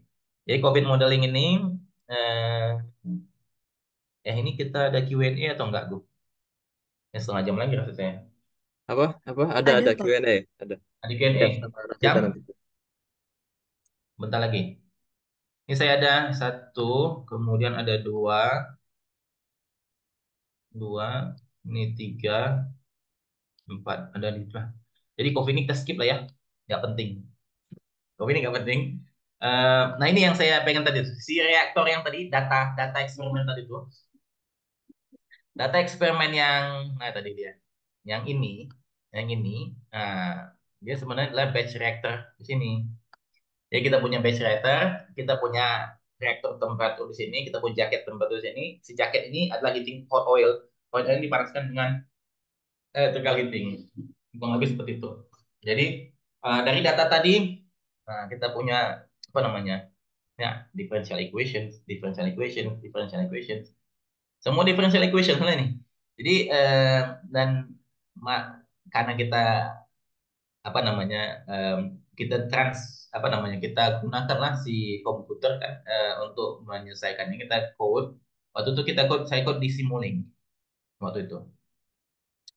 Bisa juga kita code di Python atau MATLAB kan nggak ada masalah. Tapi waktu itu di Simulink, dan MATLAB juga tapi Simulink. Nah, ini kayak misalnya ini konstanta semua ini kan tambah kurang-kurang ini kali bagi segala macam itulah ada dia sini. Kemudian saya modelkan lah dia. Jadi kalau kita punya waktu itu si electrical heating ini kita bisa kontrol temperaturnya. Masalah naik jadi tiga step. Step pertama, step kedua, step ketiga ini yang ini si ini nih yang purple nih. Step pertama ini temperatur hot oilnya naik dia. Kemudian step kedua, kemudian step ketiga. Nah, ini yang kuning adalah temperatur si reaktor. Nah, temperatur reaktor. Yang ini adalah konsentrasi. Ini 0,2 itu konsentrasi komponen tadi dalam reaktor.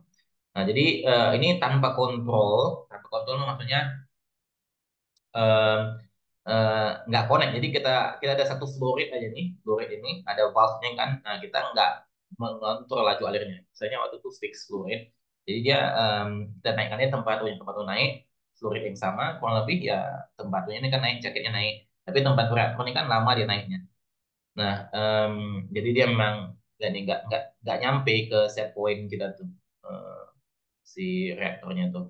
Nah, begitu kita bikin kontrol, saya nggak ingatnya kontrol saya tuh. Ini ada kita kita punya primary control untuk yang kontrol si reaktor temperatur, kemudian ada secondary control untuk kontrol si electric heating. Jadi kita punya ini adalah master control, master control itu dia ngasih set point untuk jacket temperature control. Tentuan yang cascade itu. Ya. Kalau saya masih ingat ya. Eh, jadi kita punya mana dia? Nah, ini dia. Kita punya proses kan reaktor. Reaktor. Nah, ini adalah temperatur reaktor. Nah, ini em, em, sebentar. Dia akan ngasih set point ke si jaket. Nah, jaket, jaket, jaket. Eh, Bentar ya. Em, nah, saya pikir dulu. Em, Jaket kan ini kita punya set point. Kita punya feedback. Jaket ini ngontrol temperatur jaket. Temperatur jaket. Ini, oh sorry, kurang lebih kayak gini kayaknya. Feedback. Lupa saya, nanti lah ya. Saya kasih untuk gue lupa saya nih. Tapi yang pasti ini akan ngirim set point, ini kan ngirim set point ke sini. Nah, temperatur jaket ini. Nah, temperatur jaket ini akan dikontrol sama si ini. Nah, dia akan ngirim set point dia ini, set point ini. Jaket ini akan digunakan untuk mengontrol si ini. Jadi ketika sorry. Saya ulang lagi. Kita mulai dari jaket, temperatur jaket, jaket. Dia punya TJ, ya kan? Nah, dia akan ngasih, em, nah ini ada controller untuk si electrical heating. Nah, ini set point si jaket, jaket set point SP, ya kan? Nah, errornya dia akan kontrol lah si electrical heating tadi, electrical heating untuk mengontrol fluid katakanlah fluid ini. Sehingga temperatur di jaket ini sesuai dengan apa yang kita inginkan. Nah, ini set point jaket ini. Nah, set point jaket ini, eh, jaket ini akan pergi ke mengontrol, dia akan mempengaruhi si reaktor, ya kan? Nah, reaktor ini tentunya dia punya temperatur reaktor hasil keluarannya, ya kan tempat reaktor. Nah, tempat reaktor ini akan memberikan ini baru betul. Eh, si em, si ini kita punya reaktor set point atau set point, dia akan mengukur inilah, memberikan si em, ini kali ya, sisi nah, ini ada satu blok perhitungan lagi nih. Ada blok perhitungan lagi, dia akan ngasih set point untuk si jaket. Nah, set point untuk jaket yang masuk sini. Em, kemudian, nah nggak ingat saya. Ini kita harus ada error di sini kan untuk si set point reaktor dengan si reaktor ini. Nggak ingat saya. Sorry lah ya. Nantilah kita ingat. Nah, kurang lebih seperti itulah. Em, kemudian kalau kita punya controller, gitu kita kontrol, gitu kita kontrol. Sebenarnya saya bisa baca dari sini sebenarnya.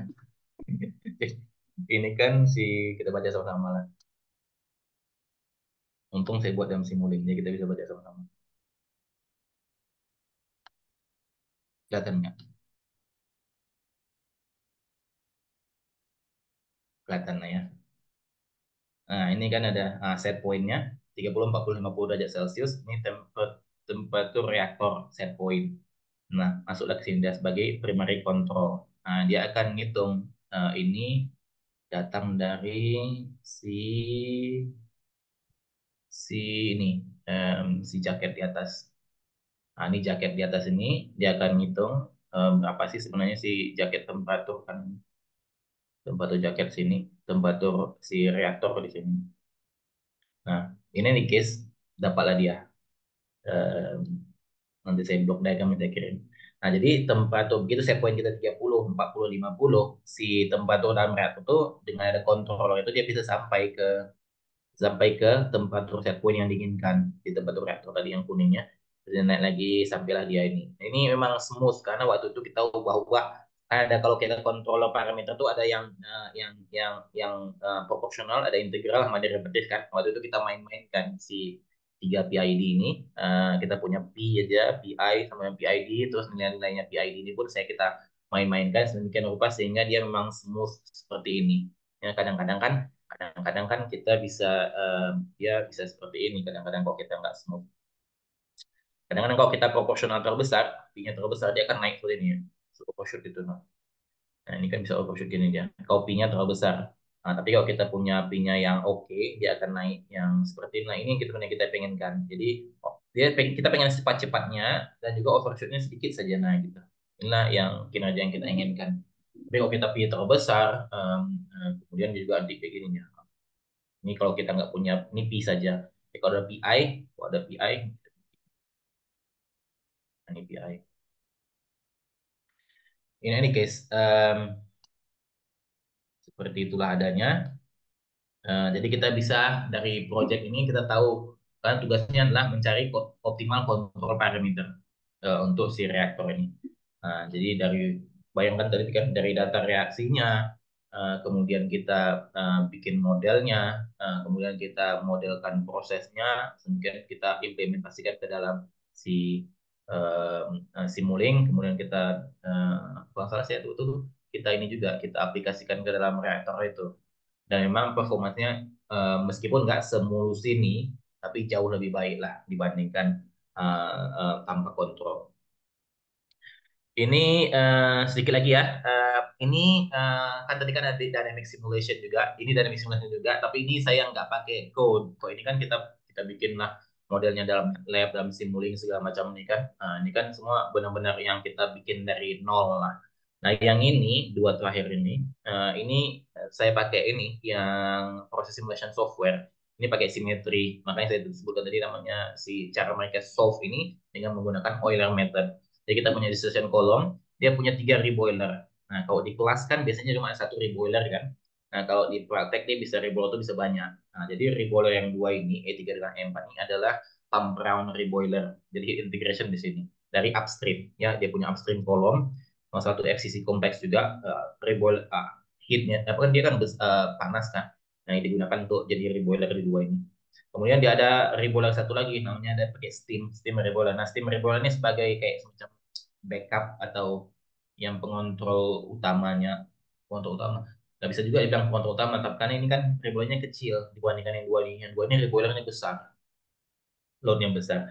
Tapi ini nih guys, pertanyaannya adalah kalaulah cooling, contoh ya, contohnya nih, kalaulah cooling water ini fail, em, si pressure relief valve ini dia mampu nggak untuk membuka sedemikian rupa sehingga si kolom ini nggak pecah, nggak overpressure, nggak pecah.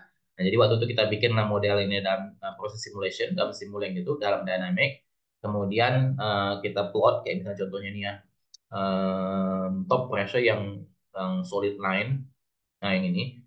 Nah, yang ini adalah cooling water fail. Jadi begitu kondenser ini pada waktu 500 second kita fail kan, fail. Nah, kemudian itu dia fail, berarti kan ini yang vapor di sini nggak kondens kan? Nggak kondens, dia masuk ke dalam vessel nih. Nah, karena dia nggak kondens, tentunya pressure di sini kan naik. Nah, kalau pressure ini naik, semua pressure ini kan naik, naik, naik, naik, naik, naik, naik, naik. Naiklah pressure di sini. Nah, terbaca sama dia.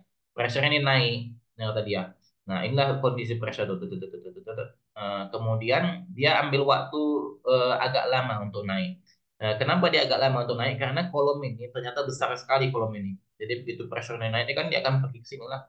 Jadi untuk supaya kolom ini semua dalam kondisi yang pressure-nya balance tadi itu, ini tekanan paling tinggi, ini tekanan paling rendah, dia kan akan naik sedikit demi sedikit demi sedikit. Cuma karena volumenya besar, kenaikannya nggak terlalu signifikan dibandingkan kolom lainnya. Nah, jadi dia agak apa namanya ambil waktu yang sekitar 100 detik lah baru terasa naik kan. Dia naik naik naik naik naik naik naik naik naik terus sampailah ke 20 something. Nah, 21, berapa 21,3 nggak salah. Nah, itulah set pressure di sini. Nah, jadi begitu tekanan sini ada 21,3, ini terbuka. Bus. Nah, begitu ini terbuka, ini pun tekanan sini kan karena udah dikeluarin kan, tekanannya akan berturun turun tekanannya di sini.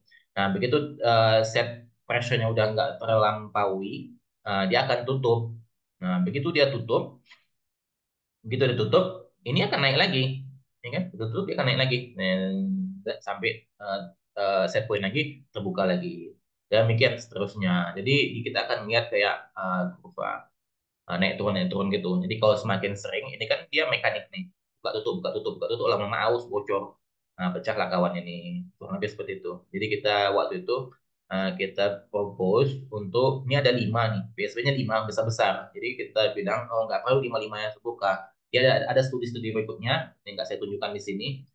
Bagaimana kita memanage valve yang mana yang harus dibuka pada tekanan tertentu, buan valve mana yang harus dibuka pada tekanan 21,3 ini.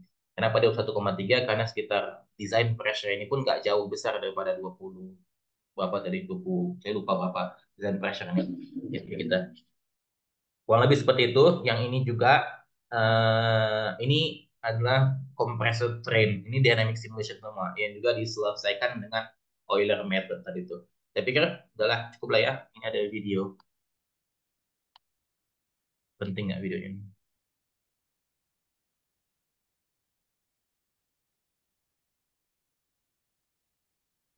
Ya, kelihatan.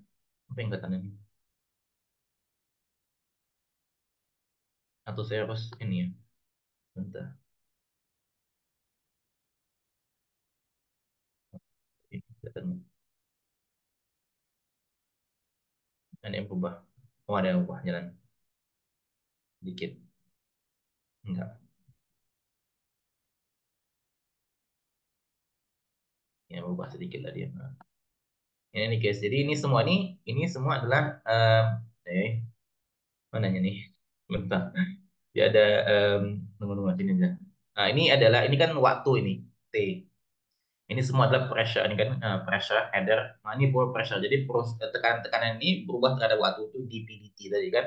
Nah, dPdt ini adalah sebagaimana kita tahu adalah persamaan diferensial yang begitu diselesaikan dalam bentuk P terhadap T itu diselesaikan dengan menggunakan metode Euler di software HYSYS ini.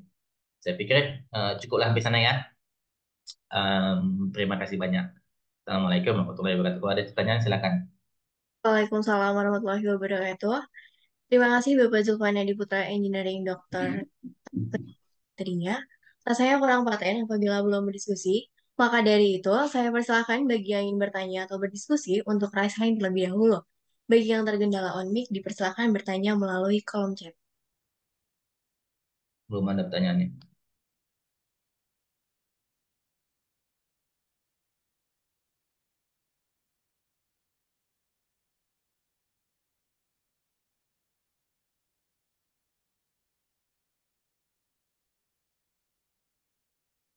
Jadi yang saya apa namanya yang saya ceritakan itu eh,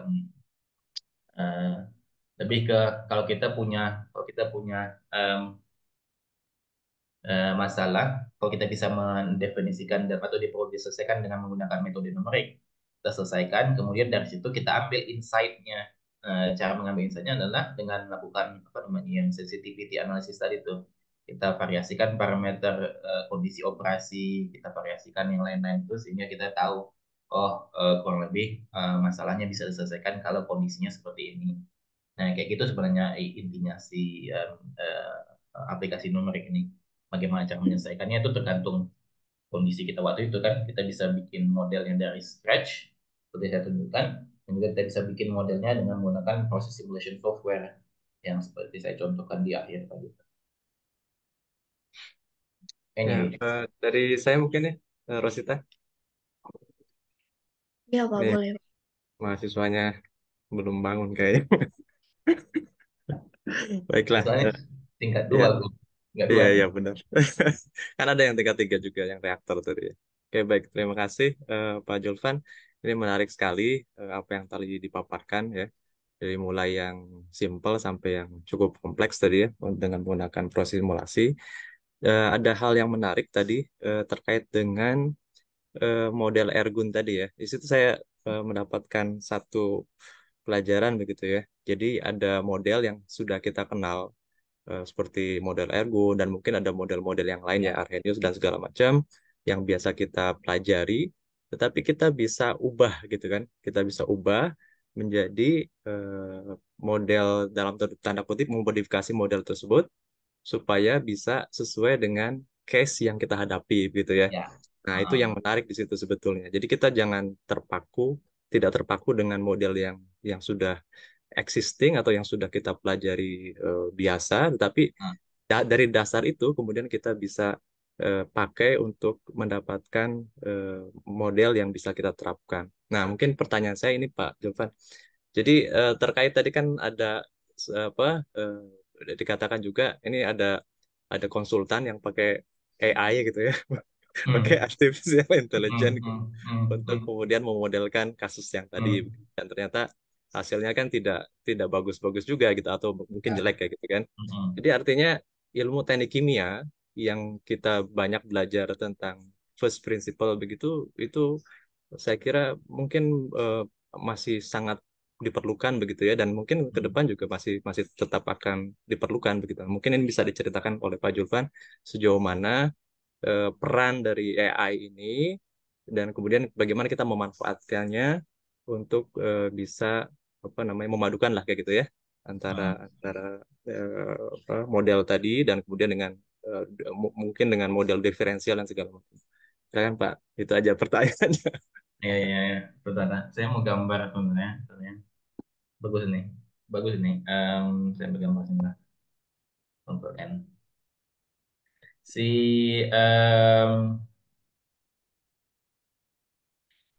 kita kita tahu back to basic lah ya.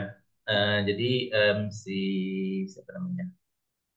Si AI tadi ini yang orang sebut sebagai AI tadi itu kan sebenarnya metode-metode yang kita udah tahu dari teknik kimia. Jadi kalau teman-teman pergi ke ini, pergi ke ini bagus loh ini si sebentar. Ya. Dia ada tulisan dari Profesor Venkat Subramaniam. Mana ini? Bentar. Ehm, oh, ya. Ah, ini artikel ini nih, Venkat Subramaniam ini bacalah untuk teman-teman adik-adik semua. Jadi sejarah aplikasi artificial intelligence di chemical engineering. Jadi beliau ini memang udah sejak tahun 80-an berkutat di bidang ini. Jadi dia bilang dari tahun apa namanya, dari tahun 80-an tuh mereka udah bikin namanya expert system. Nah, expert system tuh seperti ini decision tree. Jadi kalau kita punya masalah, kayak ini, kalau kita pergi ke rumah sakit kan kita misalnya demam gitu kan, demam, demam. Kemudian kita punya cek ini, cek nadi, kemudian cek entah apalah. Terus nanti ada yang kriteria-kriteria ini kan. Nah, ini adalah yang mereka sebut sebagai support system. Jadi kalau kita pergi dari sini katakan pressure drop naik. Nah, terus kita cek lah flow gimana. Kemudian temperatur gimana. Kalau kita bilang oh ini flow naik. Nah, berarti kita dari sini pressure drop naik tentunya karena flow naik kan. Masuk akal kan. Nah, kemudian kita cari kenapa flow-nya naik atau kenapa bisa tempat yang lain. Jadi kurang lebih seperti itu sih ini si export system itu tahun 80-an.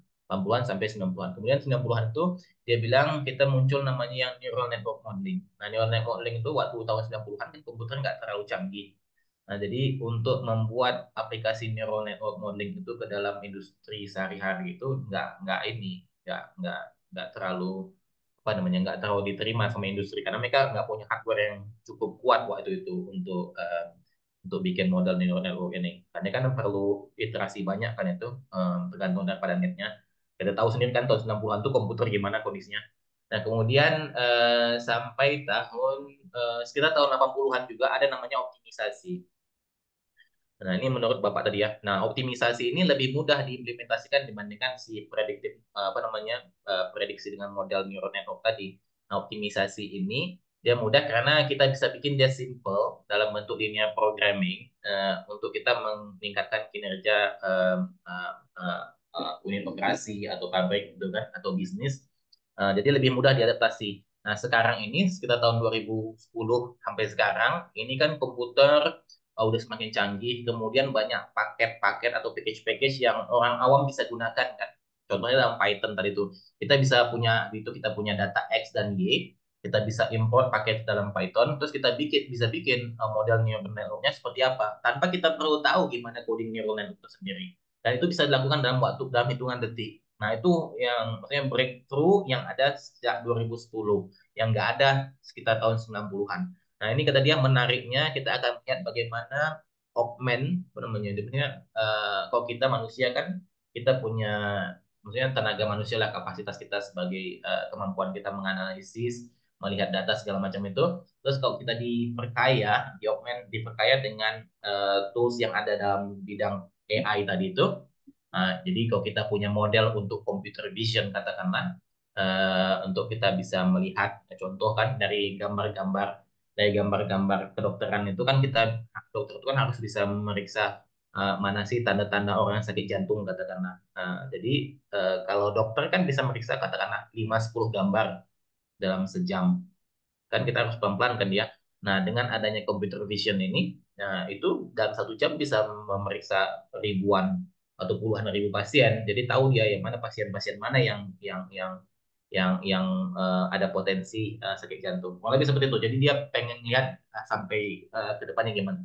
Cuma pesannya adalah maksudnya untuk kita yang di teknik kimia, kita jangan wow gitu loh dengan dengan AI dan mesin learning segala macam. Karena kita udah dari sejak zaman dahulu itu kita udah berkutat dengan AI. Cuma kita namakan lain. Zaman dulu kita namakan expert system, kemudian kita namakan neural network itu kan cuma sekedar regresi sebenarnya. Nah, kita punya statistical regression kayak linear regresi, multivariate regresi, kita punya BLS, kita punya banyak lah kan yang macam non-linear regression kayak yang Arrhenius equations, Ergun equations itu kan semacam non-linear regression.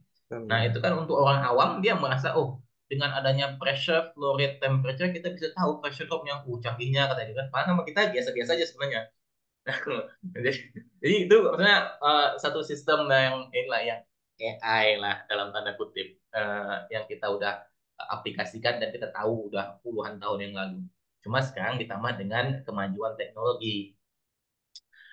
Kayak misalnya yang perhitungan yang saya buat sekarang tadi itu yang akan bisa dibuat tahun 90-an kan. Orang Excel juga belum ada, komputer juga belum ada, jadi harus hitung tangan. Tapi sekarang kan bisa dengan cepat kita bikin si desain semua, desain segala macam tadi. Nah, jadi um, uh, ada inilah ya untuk apa namanya untuk summary dia. Um, ini menurut definisi yang saya pahami ya, definisi yang saya pahami. Di dalam AI itu dia ada salah satunya adalah machine learning. Machine learning. Ini dalam bahasa kita namanya regresi, regresi atau klasifikasi. Klasifikasi. Nah, ini ada banyak AI lagi kayak misalnya computer vision, kemudian entah apalah, saya pun nggak tahu. Ada robotik juga, ada robotik juga untuk sensor segala macamnya. Nah, yang paling penting sama kita di chemical engineering itu ada di sini. Kemudian dari sini kita punya teknik namanya kayak regresi linear, kan kita punya kayak contohnya Y sama dengan MX tambah C atau apa contoh kita yang paling gampang ya. Um, Bentar ya. Ini MX tambah C. Contoh kita yang paling gampang. Bentar. Nanti kita pikirkan. Sekarang kita punya non-linear. Non-linear ini yang paling banyak lah saya pikir kan. Kita itu DC sama DT sama dengan K minus K um, C. Dan untuk satu order satu. Ini kan non-linear ini. Si fungsi ini. Karena DC itu kan DC per C kan. Min K DT. Nah ini udah non-linear. Yang Ergun tadi non-linear juga. Kemudian kita punya yang macam kayak multivariate linear ini. Ini kan kita punya Y sama dengan MX1 tambah MX2 dan seterusnya. Kemudian kita punya neural network, kita punya namanya decision tree. Ini mungkin yang kita nggak pelajari secara konvensional, tapi ini adalah sesuatu yang gampang lah dipelajari. Apalagi sekarang ini apa namanya tools-toolsnya udah ada. Tapi ini kan yang kita sebut sebagai namanya black box modeling kan. Kayak misalnya kita punya X, X. Ini model neural network, ini model decision tree, terserah yang mana. Kemudian kita punya Y1, Y2. Nah, ini em, untuk memahami model regresi yang mana sebenarnya yang kita perlukan, apakah yang ini, atau yang ini, itu diperlukan domain knowledge. Perlu domain knowledge. Dalam domain knowledge kita adalah chemical engineering. Chemical engineering. Jadi termasuk contoh yang tadi itu adalah si Ergun equation tadi itu. Atau si Arrhenius equations. Kita tahu kan hubungannya itu. Nah, jadi dengan adanya itu, kita bisa bikin model langsung non-linear, katakanlah, seperti yang saya tunjukkan. Atau kalau kita mau bikin neural network, katakanlah ya, neural network. Nah, neural network itu sendiri kan, dia punya, katakanlah X-nya kan, dia punya node, kemudian kita punya node lagi, dia punya node keluaran, kata contohnya ya, ini pilih sini, pilih sini, sini. Nah, node-node ini kan sebenarnya satu node ini adalah Y sama dengan MX tambah C. Ini, di sini, titik ini. Atau dalam titik ini. Nah, begitu keluarannya ini, sini. Nah, keluarannya adalah Y, katakanlah Z. Ini adalah fungsi activation function dari Y. Nah, activation function ini ada yang linear, ada yang non-linear juga. Nah, linear ini ya linear, kalau non-linear ya non-linear. Kayak misalnya sigmoid segala macam. Nah, kalau kita tahu Arrhenius equations ini adalah non-linear, katakanlah, kalau kita pengen memodelkan ini ke dalam neural network, berarti kita harus pilih activation function yang non-linear. Ya, kita nggak akan bisa memodelkan Arrhenius equation atau reaction rate dengan neural network kalau activation functionnya linear. Ini nggak akan dapat. Nah, dari mana kita tahu? Karena kita paham kalau reaction rate pada dasarnya adalah non-linear. Itulah pahamnya, karena kita paham karena domain knowledge kita. Nah, jadi nah kalau yang klasifikasi ini gampang lah. Ini misalnya klasifikasi ini kan biasanya kalau kawan-kawan kita yang bisa bikin, kayak teman kita ada yang dia bikin computer vision pakai klasifikasi. Jadi dia punya kayak cengkeh ya, bibit cengkeh. Nah, ditangkap sama computer vision itu terus dia klasifikasi bibit cengkeh ini beneran cengkeh yang bagus katakan nggak tahu saya, atau satu lagi yang cengkeh KW. Nah, cengkeh KW palsu kan, nah yang mana. Nah, dia bisa bikin model ini waktu itu. Tapi intinya adalah um, uh, kita perkaya domain knowledge kita. Nah, kita paham konsep-konsep tadi itu yang saya sebutkan. Contoh-contoh saya kan semua konsep-konsep tentang neraca massa energi, neraca massa energi, neraca massa energi, kita punya proses control, kita punya apa tadi itu fluidization, kita punya reaction kinetic, dan seterusnya. Jadi kalau kita paham ini, kemudian kita pergi ke lapangan, ya kita tinggal cari, oh ini kurang lebih di topik ini, kurang lebih di topik ini. Terus kita baca lagi bukunya. Bukan berarti kita udah hafal lulus satu, kita baca lagi bukunya. Oh seperti ini waktu itu. Jadi begitu kita punya, kita plot kan, kita plot. Nah, ini katakan konsentrasi kita plot. Nah ini kita lihat buku kita ini konsentrasi, ini temperatur. Ini kan kita plot lah nih, setidaknya inilah usaha kita. Kalau kita tahu konsentrasi temperatur, ini kan ada di reaction kinetic, katakanlah kita buka lagi bukunya, terus kita lihat, oh kalau kita reaksi OD1 seperti ini, reaksi OD2 mungkin lebih lagi, atau kurang lebih seperti itulah. Jadi, um, um, kalau saran saya, karena saya juga di sini sebagai ini ya, di sini di Malaysia ada namanya Industrial Advisory Board. Jadi mereka setiap 5 tahun sekali, tergantung universitasnya, mereka akan review kurikulum. Nah, kalau ketika mereka review kurikulum, memang diwajibkan sama Kementerian Pendidikan Malaysia untuk punya namanya Industrial Advisory Board. Jadi orang-orang yang datang dari industri. Jadi mereka akan diundang untuk review kurikulum teknik kimia contohnya. Nah, kita akan lihat untuk industri kita sekarang ini kita akan perlu lulusan yang punya skill di bidang ABCD. Nah, kayak gitu. Nah, jadi kalau saya lihat dengan situasi sekarang, yang kita perlukan adalah kuat dalam domain knowledge. Ini nggak ada tawar menawar ya, nggak tahu menawar. Ini kuat dalam domain knowledge nomor satu. Kuat dalam domain knowledge. Bukan berarti kita udah IPK 4 sini ya, karena IPK saya juga nggak bagus-bagus sama sebenarnya. Berapa aja lu Rama? Ah, malu lah saya dibandingkan IPK anak zaman sekarang, malu lah kita tuh. Iya, iya, iya. Janganlah ya. Itu rahasia ya. Nggak sial. Pokoknya dibandingkan IPK. Tapi ini domain knowledge-nya maksudnya kita paham konsepnya. Detailnya nanti gampang lah. Kita bisa buka Google, kita bisa buka YouTube, kita bisa buka buku kita sendiri, atau kita tanya teman-teman kita. Ya, tadinya kita paham konsepnya ini tentang apa, mass balance itu apa, process control apa, polarization itu apa, kinetic itu apa. Itu kita tadinya tahu, ada feeling lah ke sana. Kemudian kita harus mau lah belajar kan, kita humble, humble kayak dosen-dosen kita zaman dulu kan, kamu ini ikut laptek tuh kayak ikut upacara, buat ini, buat itu, buat itu, tapi nggak ngerti apa. Anyway, jadi kita harus humble lah, kita harus mau belajar terus. Kemudian yang sekarang ini diperlukan adalah di atas domain knowledge tadi itu yang tak ada tawar menawar. Yang kedua adalah ini, karena ke depannya pabrik-pabrik pun akan semakin lama semakin canggih kan.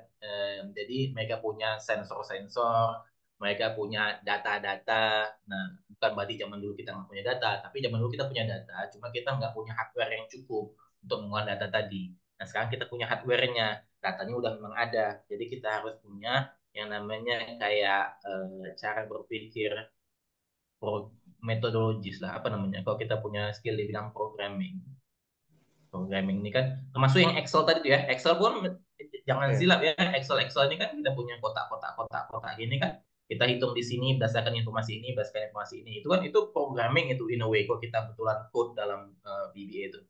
Nah, ini cara berpikir metodologis, nggak tahu saya katanya ada atau enggak, methodological thinking, systematic thinking, kurang lebih seperti itu lah ya. Nah, jadi kita harus bisa berpikir sistematis lah di sini. Untuk program, kalau kita punya skill programming itu lebih bagus lagi. Karena emang ada beberapa posisi kayak misalnya di perusahaan saya itu ada beberapa posisi yang mereka menuntut programming skill itu nomor satu. Dia tahu orang yang punya programming skill. Tapi saya pikir programming ini kayak belajar berenang, saya bilang. Belajar berenang, belajar naik motor, sama belajar naik mobil. Pada akhirnya, pada akhirnya ya, nggak tahu 10, 12 tahun kemudian, setiap orang akan bisa programming, sebagaimana setiap orang akan bisa berenang, belajar naik motor, ya mengendarai kendaraan. Kurang lebih seperti itu. Karena ini karena skill nih, skill yang bisa dilatih terus menerus. Nah, kemudian yang ini nomor tiga lah. Nah, nomor dua itu analisis data. Analisis data. Nah, ini memang kayak misalnya yang tadi nih, kurva ini, yang saya sebut kayak ini. Nah, dari data-data di lapangan, dari mana kita tahu kok kita harus plot seperti ini? Nah, kan?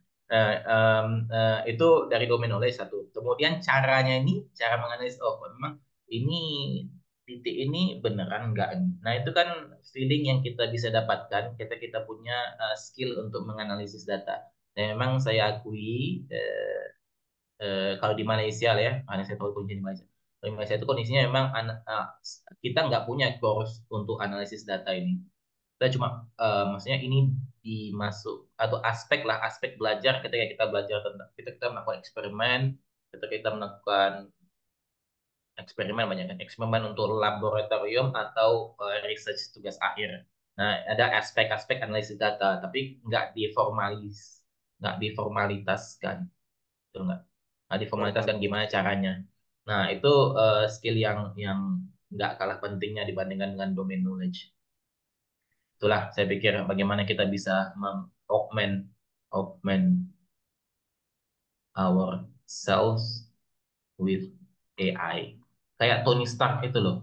Tony Stark itu. Jadi kalau kita mau berhasil sebagai Iron Man, kita harus sepintar Tony Stark dalam menggunakan AI. Kalau lebih seperti itu. Eh, gitu